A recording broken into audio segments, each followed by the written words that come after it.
Hi guys, so I decided to hop back behind the camera yesterday and today to show you how I bleach my own roots. Some of my former students had been wondering for a while how for the past 2 years I have been coloring my own hair by myself and doing all these wild things.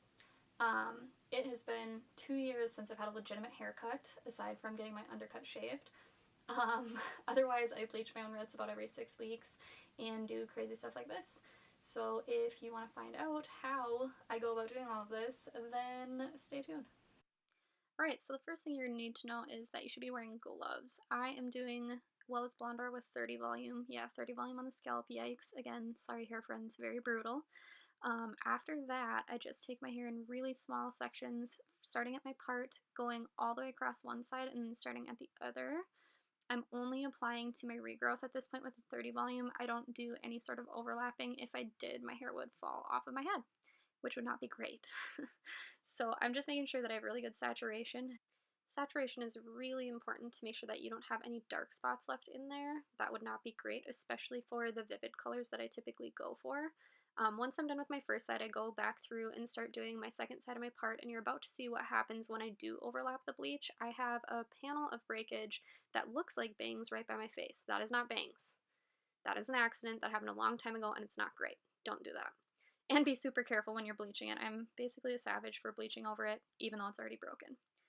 I'm still working just towards the other side of my head. You'll see that I kind of get bleach on my undercut a little bit, and I do eventually bleach it, but right now it's shaved down to a number 1, so that's not really my main focus here.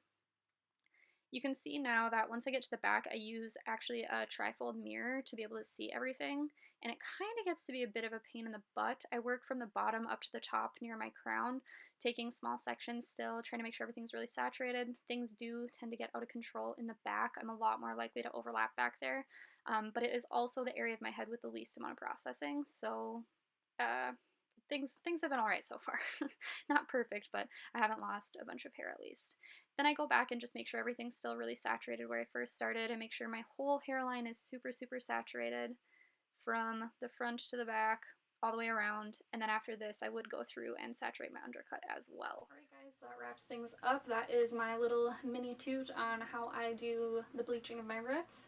The application for the Vivids is pretty much the same after that. That's why I didn't tape any of that. I go through and do my shadow root first with a dark blue, same sectioning, same application, and then I pull through the ends with my Vivid shades.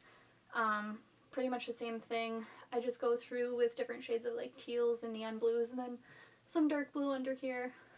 If any of you guys want any more tutorials on anything halfway, like me doing it in my bathroom again, just let me know. Thanks for watching.